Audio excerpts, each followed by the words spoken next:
اتقلذی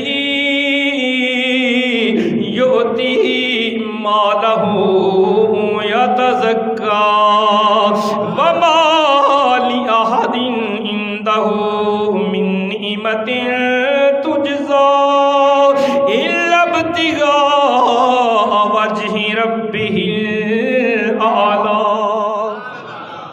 اس آیت کریمہ نے موضوع سخن بنایا جدوں بلال نو خریدا نا حضرت سیدنا صدیق اکبر نے کہ حضور دی بارگاہ وچ حاضر نے، سرکار فرما رہے نے صدیق اکبر بڑا باکمال تے بے مثال سودا کر کے آئے، اس سودے چ میں مصطفیٰ نو بھی شریک کر لینا سی ہے۔ تے صدیق اکبر دا جواب تے پھر ہر موقع تی بڑا باکمال عرض کردے نے سونیا صدیق بھی تواڈے دردا غلامی، صدیق دی مال و دولت بھی تواڈی ملکیت ہے۔ اس وقت جدوں حضرت بلال خریدے گئے، حضرت سیدنا صدیق اکبر نے حضور دے چہرے اقدس تو ویکھ کے عرض کیتی حضور میں نو آزاد کر دیتے ہیں، خرید کے میں لے آیا لیکن تواڈے چہرے اقدس تو میں بلال نو آزاد کر دیتا ہے، بھی تواڈا غلام ہے۔ صدیق اکبر بھی تواڈے دردا غلام ہے۔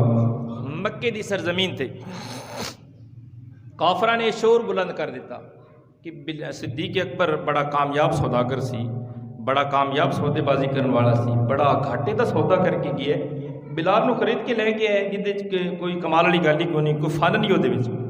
اس واسطے لگتا ہے میں کہ صدیق اکبر تے بلال دا کوئی پرانا احسان ہوئے گا یا یہ خاندان تے یہ کوئی احسان ہوئے گا جس احسان دا صدیق نے بدلہ چکان دی خاطر بلال نو آزاد کروایا، اتنی بھاری قیمت دے کے، منہ مہنگی قیمت دے کے۔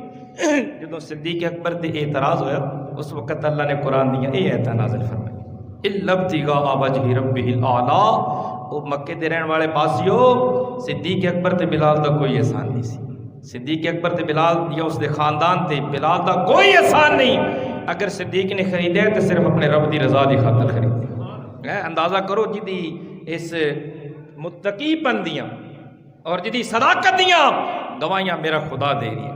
اللہ فرما رہی ہے اعتراض صدیق اکبر تے ہویا ہے، اعتراض صدیق اکبر تے ہویا ہے، لیکن جواب رب ذوالجلال دے رہی ہے۔ قرآن دی آیت نازل کر وَسَيُجَنَّبُهَا الْأَتْقَى الَّذِي يُؤْتِي مَالَهُ يَتَزَكَّى وَمَا لِأَحَدٍ عِندَهُ مِن نِّعْمَةٍ تُجْزَىٰ۔ ترجمہ ہے کہ صدیق اکبر تے بلال دا کوئی احسان نہیں سی، صرف اپنے رب نو راضی کرنے واسطے اتنی بھاری قیمت دے کہ اس نے اس غلام نو آزاد کروایا۔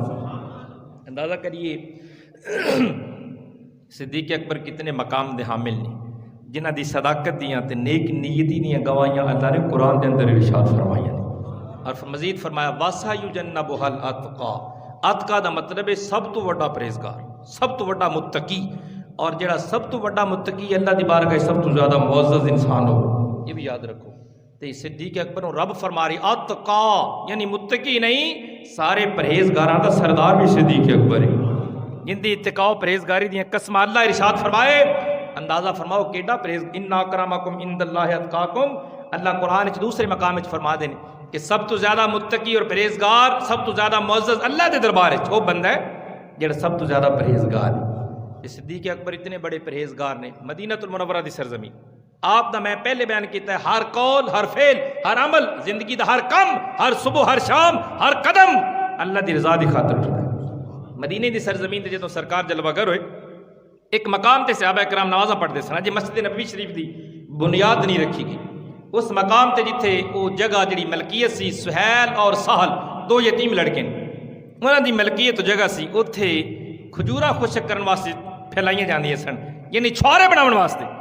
جدوں صحابہ دی تعداد بڑھ رہی ہے نا، مسجد دی ضرورت محسوس ہوئی تے میرے کریم نبی علیہ الصلوۃ والتسلیم نے انہاں یتیم بچیاں نوں فرمایا کہ اے مسجد واسطے ضرورت جگہ دی، تسی انج کرو اے جگہ سی خریدنا چاہنے تے جگہ سانوں قیمتاں دے دیو۔ تے سو دوویں سہیل اور سہل یہ دوویں یتیم بچے نے، لیکن جذبے بڑے با کمال سن۔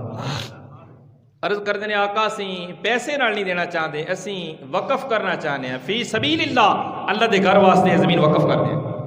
میرے مصطفیٰ نے فرمایا نہیں، تسی یتیم بچے ہو، تانوں پیسے دی ضرورت ہے، اس واسطے تواڈے کول اسی زمین فری وچ نہیں لواں گے، بے قیمت نہیں لواں گے، اسی قیمت ضرور ادا کرنی۔ جدوں دونوں بچے قیمت لین واسطے یتیم راضی ہو گئے تے میرے مصطفیٰ کریم علیہ الصلوۃ والتسلیم نے صدیق اکبر نو فرمایا صدیق جی سونا، فرمایا اپنی جیب وچوں مسجد نبوی دی قیمت ادا کر، مسجد بنانی ہے تے اپنی جیب وچوں قیمت ادا کر۔ میرے مصطفیٰ دی رحمت ویکھو صدیق اکبر تے کیویں برس رہی ہے کہ مسجد دی قیمت صدیق اکبر نے حضور دے فرمان تے ادا کیتی ہے. گویا میرے لجپال نبی نے صدیق تے اتنا بڑا احسان کیتا کہ وہ مسجد نبی شریف قیامت تک قائم رہے گی. صدیق اکبر دے نام اعمال دے اندر انشاءاللہ نمازیاں دا ثواب جاری ہو ساری رہے گا. پتہ چلدا ہے بڑے خوش نصیب لوگ نے جڑے قیمتاً زمینہ خرید کے اللہ دے گھر مسجداں بنا دے.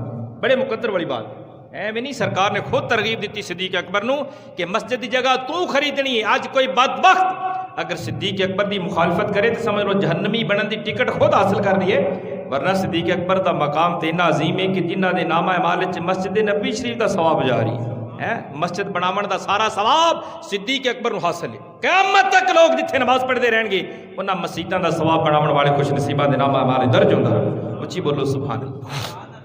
او صدیق اکبر رضی اللہ تعالیٰ عنہ اس سے مسجد نبی شریف دے اندر آپ نماز پڑھ رہے ہیں. حضرت بلال نے اذان پڑھی. جدوں اذان ہوئی تے صحابہ کرام جوک در جوک آنا شروع ہو گئے. سنتاں پڑھیاں جا رہی ہیں. تھوڑی دیر تو بعد پردہ سرکیا حضور دے حجرہ مبارک دا پردہ ہٹیا تے خدائی دا لاڑا باہر نکلا ہے. حضور آئے. صحابہ کرام نے کھڑے ہو کے حضور دا استقبال کیتا. تکبیر پڑھ رہی ہے بلال. جدوں تکبیر ہوئی تے صدیق اکبر رضی اللہ تعالیٰ عنہ آپ دی عادت مبارک سی حضور دے دائیں جانب کھڑے ہوندے سن.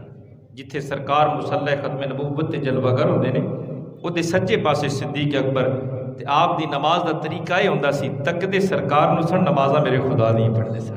نماز دے اندر بھی حدیثاں تو ثابت ہے کہ صدیق اکبر حضور نو ہی تکدے رہندے سن. النظر الی وجہک یا رسول اللہ صلی اللہ علیہ وسلم. فرماتے نے کائنات عالم دے اندر میری زندگی دی سب تو بڑی عبادت مکھڑے مصطفیٰ نو تکنا. اس وڈی تی عبادت ہی کوئی نہیں نا. سرکار دے چہرے دی زیارت یہ وجہ ہے کہ علماء کرام فرماتے ہیں ساڈا ایمان ہے کائنات دے سارے اولیاء غوث کتب ابدال نقبا نوجبا جتنے بھی متقی پرہیزگار نے اکٹھے ہو جان تے کسے ادنا صحابی دے قدماں نال لگن والی مٹی دا مقابلہ نہیں کر سکتے. وجہ کی یہ نہیں کہ اس صحابی نے نمازاں زیادہ پڑھیاں نے جہاد زیادہ کیتا. کئی صحابہ تے ایسے سن. ایک صحابی میدان جہاد دے اندر گھوڑے تے سوار نے حضور تے حملہ آور ہو رہے ہیں کہ اچانک سرکار دے مکھڑے انور تے نظر گئی تلوار گر گئی زبان تے میرے مصطفیٰ دا کلمہ جاری ہو گیا اور کلمہ جاری ہویا زمین اوپر گرے گھوڑے تو زمین تے شہید ہو گئے نے. ان دی زندگی تے سجدہ ہی کوئی نہیں. ان دی زندگی دے اندر تے حسن عمل والی گل ہی کوئی نہیں کہ نظر حضور نو تکیا. پوری کائنات دے اولیاء اس صحابی دا بھی مقابلہ نہیں کر سکتے. وجہ کی ہے کہ چہرہ مصطفیٰ دی زیارت دا جو اجر اور ثواب اور جو مقام ہے ساریاں عبادتاں دی جان ہے. ٹھیک اس واسطے اعظم چشتی رحمۃ اللہ علیہ آپ فرماتے ہیں ایک ایک حرف سجن دا سانو تے دسدا وانگ قرآن سورت یار دی تکدیاں رہنا اے سب عملاں دی جان. صدیق اکبر نماز خدا دی پڑھتے نے چہرہ میرے مصطفیٰ دا ویکھدے.